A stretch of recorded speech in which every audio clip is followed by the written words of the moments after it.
Are you happy with the outcome of the elections results? Yes, definitely.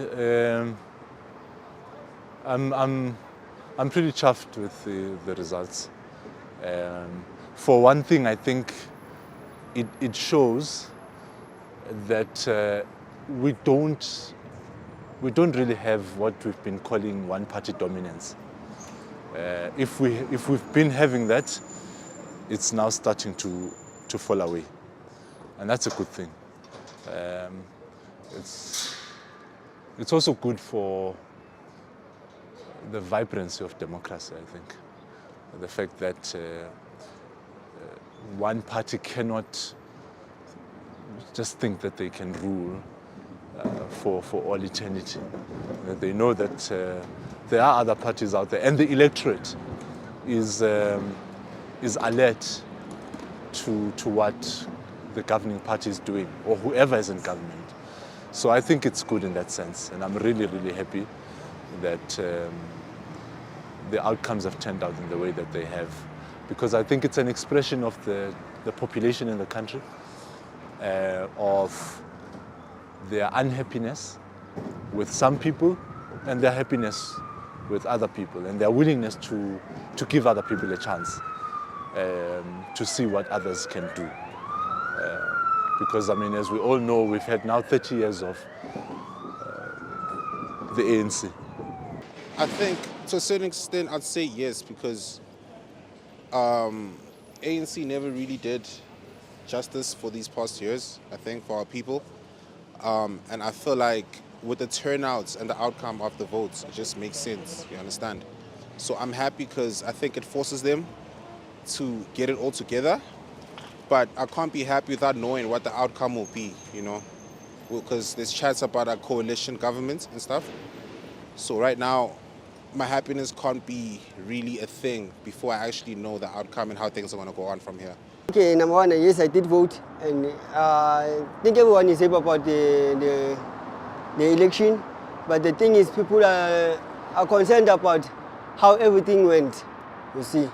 Where you can see on social media what they talk about, and then we can see some results happen unexpectedly. So, yeah. But on my side, I think everything is fine. Partly yes and no.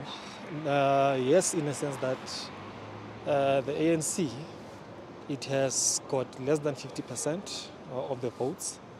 And no, in a sense that we have seen how the coalition government has panned out in the local government sphere. In a sense that we have seen that there is no stability, in a sense that one day you would have members of maybe the mayoral council, and then tomorrow there's a change in cabinet due to political parties, which I believe sometimes they are more driven by what they, as political parties, tend to get from these coalition governments. Hence, there has been a change in constant change, if I may say, in cabinets in the local government. More than happy, I'm delighted.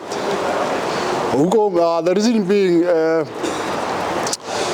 as I said earlier on, right, when power is solely concentrated on one side, people become lazy, you know, they become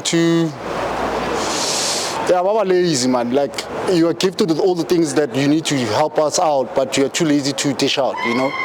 It's as if that the analogy when amavakasha zilendlini uphuma amabhiskit emakhabethini yabona, and then Tina, who live there every day, you know. So EVIP treatment is reserved for our visitors in the form of our brothers from other countries. You check.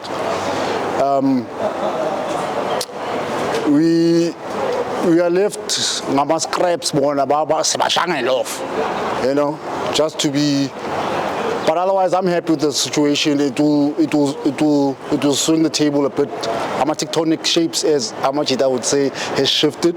Now it's a matter of them building from here. And I would love to see the process of the rebuild. The rebuild is going to be beautiful. It's not going to be easy, but it will cause for people to listen to one another and stop shouting at one another. Communication will be very important, at least.